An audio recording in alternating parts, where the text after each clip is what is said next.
Hello there, I am the Common Sense Guy, and thank you very much for coming to watch this video. This video is going to be slightly something different. Well, no, not really. We're going back to Brexit. Going back to my bread and butter, so to speak. So what we're actually going to do today is we're going to be reading a story from the Daily Express. Yes, I know, the Daily Express. Yes, it's a bit biased, but for this story, it makes every sense to use this as its citation and source. This is an economist coming out and actually saying to everybody that the EU is cruel and everything that the EU does is at the expense of the poor. It will hit the poor the most. So I thought that would be a very interesting topic to go on to, especially considering this is coming from an economist as well. So without further ado, let's get into the video, shall we? So as you can see, this is the source that I'm going to be using, and obviously the gentleman there is the economist. Now let's get into this, shall we? So the title of this, EU is deeply immoral, and that's obviously in quotation marks, and this is from the economist that is going to be speaking. Economist says Brussels regulations impact the poor the most. So just going to move this down. There's obviously a actual video there as well, which we might have a quick read about very, very soon. Britons will be free to purchase cheaper goods from around the world after Brexit and escape the European Union's deeply immoral system, economist Richard Wellings has said. And this is by Charlotte Davis. And this was produced 2 days ago.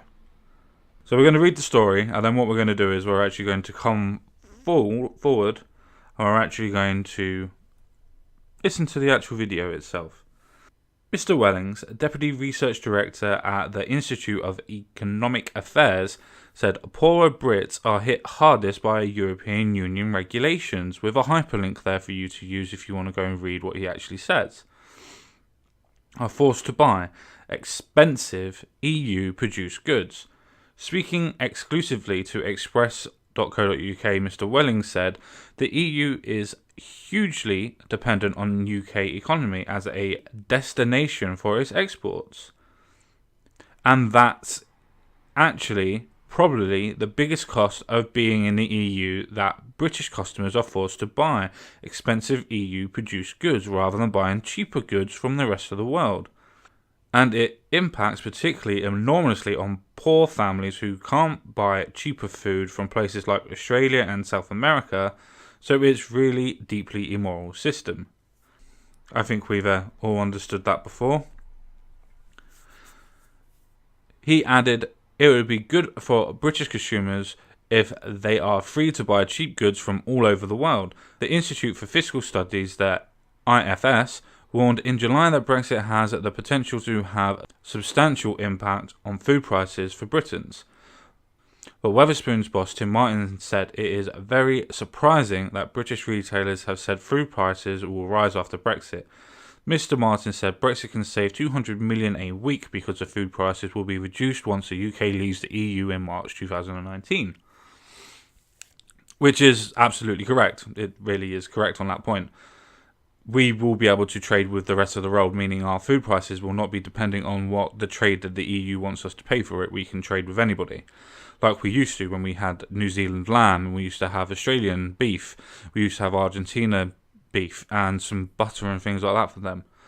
We had a worldwide economy before we decided that we were going to join the ECC. But let's carry on, shall we?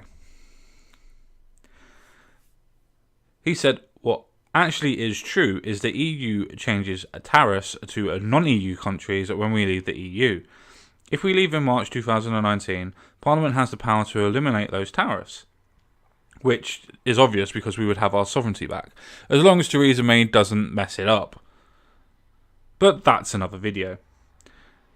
If it does that under World Trade Organization rules, which is WTO by the way, which it is entitled to do, it automatically means that there are no tariffs from the EU, because you'd be on World Trade Organization rules, WTO. CEO of the British Retail Consortium, Helen Dickinson, claimed on Tuesday that food prices will rise after Brexit unless the UK can replicate EU trade deals. Ms Dickinson said, What is important between now and 2019 is that the UK gets on with the job in hand in terms of focusing on at least replicating existing arrangements just to get us back to where we are at the moment. Interesting, isn't it? That this is the CEO of British Retail Consortium, which is very interesting that a single economist has come out and actually said that this can work, it does work. The more logical point would be that we'd be able to get cheaper food from elsewhere to bring it across. That would be logical. It would be something that you could work out in your own head. But yet the CEO of the British Retail Consortium, Helen Dickinson, has come out and said, no, the food prices are going to go up. Well, how does that work? That only works if you're only going to trade with the EU. And that's where I think a lot of the Remainers have stuck their head in the sand, thinking that we're only going to be able to trade with the EU because that's what our trading regulations and systems are at the moment, just the EU's. And I think that's where we're going wrong. I think a lot of people that are trying to look at this from a broad brush, so to speak, are not actually including places like India or Australia or New Zealand or Argentina and our old trading partners that we used to have. After all, as many people have already said, Canada and America, Australia, New Zealand, India, China have all said that they want to do trading with us as soon as we leave. So that in itself already counteracts any sort of form of fear-mongering that any Remainer has produced. For any time that a Remainer has come out and has said that something is going to go wrong, for instance, when British Bank come out and actually said that we were going to have a horrible recession as soon as we left because the pound was going to plummet. Yeah, it did plummet.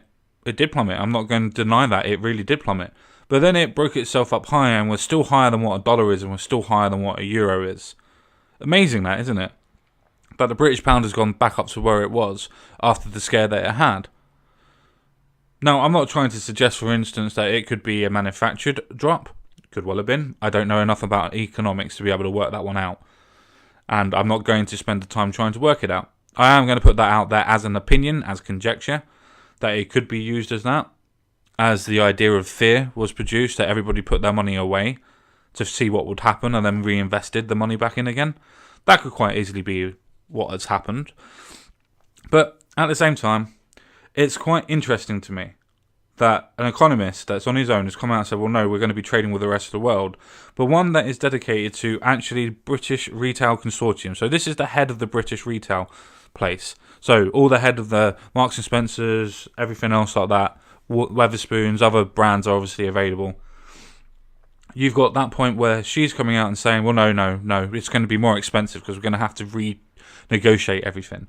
Well, no, if you want butter, then you can go to New Zealand. If you want lamb, you can go to New Zealand. If you want other stuff, you can go to Australia. If you want better steel and things like that, you go to India and China and whatever. You've got lots of options. It's not just a case of having one particular place to go to. And that's the whole point of this little tangent. The fact that I want to point out that I think a lot of people don't realise what's going on, that you are able to transfer all over the world. So this is coming up to the end of the article, and then we'll go up and we'll actually play that video that actually has him speaking. Following the December Brexit deal, Mr. Wellings warned that there is a massive danger that the benefits of Brexit will be squandered, which is correct, because people are not looking at the broader picture. People are trying to realise and trying to force this opinion that we need to trade with Europe because we have traded with Europe. We do not need to trade with Europe. We are not bound by Europe. The only reason why we have traded so much with Europe is because we are only allowed to trade with Europe. Yes, we had some pre-existing deals beforehand, but we're not allowed to trade outside of Europe at all, not unless Europe says that we are allowed to. That is simple. So when people keep on trying to say to me, oh yeah, we need to trade with Europe, we don't need to trade with anybody because we've got a great big world out there and we can trade with anybody in the world that we want to after we've left.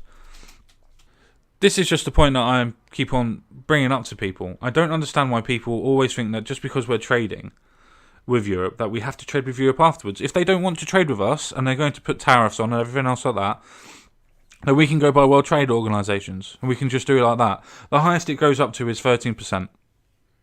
That's the highest it goes up to. At some point, I probably will do a video about World Trade Organisations and what the actual rules are. But at this moment in time, I don't feel that I need to do that. I don't feel that it's needed. So let's carry on with what we're actually talking about, shall we?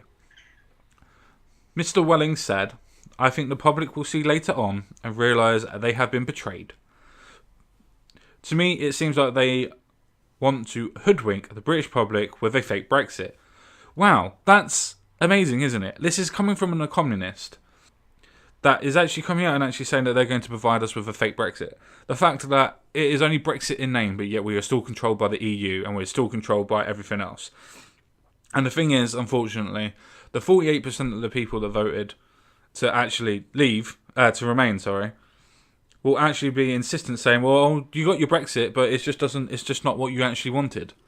Even though Brexit in itself was actually, we need to leave the European Union completely.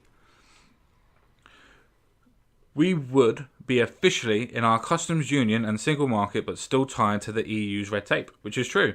That's the reason why we can't be part of the customs union or the single market. Because if we are, then we know that we're part of the European Union, because it is governed by the European courts and their trade regulations, which means we'd have to be part of freedom of movement and all the other things that are part of that. Actually, the EU is hugely dependent on the UK economy as a destination for its exports. And that's actually probably the biggest cost of being in the EU, that British consumers are forced to buy expensive EU-produced goods rather than buying cheaper goods from the rest of the world. And it impacts particularly enormously on poor families who obviously can't buy cheaper food from places like Australia and South America. So it's a really deeply immoral system. So yes, Germany, for example, has got an awful lot to lose from that kind of arrangement. But having said that, it'd be good for British consumers if they're free to buy cheap goods from all over the world. Well, I'm not going to carry on talking about the same points that I've already just talked about, and what this gentleman has also just talked about as well. I don't see the point in doing that. I will just reiterate an important point that I really feel that we should be talking about. And that's the fact that there are so many government bodies at the moment that are all coming out and saying that Brexit is going to be bad, and they have been saying that since we all decided that we were going to have a referendum. And every time that anybody has ever come out and said that something bad is going to happen, it's never happened. Or if it has happened, it's never happened in the way in which they said it's happened. For instance, yes, we've had problems when we've almost been into a recession again, but then we dipped ourselves back out again. I believe the term that they said was a double dip recession. I believe that was something that was quite prominent when we were going to go back in, saying that we were going to have a double dip recession. That was a very interesting Project Fear, wasn't it, from the Remain campaign. Though both campaigns were, so we say, not necessarily the best at giving the best forms of information. When it comes to things when Nigel Farage, for instance, was speaking, you can actually listen and talk and work out what he's actually trying to say. For instance, so many people laughed at him when he said that there was going to be an EU army. They're not laughing now, are they? So many people laughed at him when they said that they are going to be making a federal state. They're not laughing at him now, because that will be what will happen. They've got their national anthem, they're getting their army, they're getting their peoples, they're all European citizens now, they're not part of each and every one country, they're all part of everything else. The only thing that Nigel Farage got wrong is the fact that he thought it was going to take so long for the European Union to break up. Because it's true, it's a failing experiment, and it has been for such a long time. And I have to say I am proud to be British at this point in time. Not because I want to be a neo-Nazi or a national or anything else like that, but I'm proud that we've led the way yet again in the forces of tyranny that have decided that they are going to invade our shores, not by men on the streets, not by boots on the floor, not by planes in the air, but simple bureaucracy, simple red tape, simple we control your government. We were taken over without even a fight, without even a whimper. And yet the British people have woken up and have decided that no, we will not be part of the European Union anymore. We will not be bullied by all the rest of the states. We will not be bullied by the rest of the bureaucrats that are telling people what they can and cannot do, when they haven't even been to the countries in which they are legislating for. And that is the difference in having a major state such as the European Union. They do not even go into the actual countries they are legislating for, but yet legislate for them. And that is the main reason why I left. Or why I voted to leave, should I say, because I haven't left yet, obviously. But that's the main reason why I voted to leave, was because I wanted to point out the fact to people that how can you dictate and govern to people when you're not even in that country? The same could be said for, obviously, England trying to dictate to Scotland all the time. That's the reason why they had their independence referendum.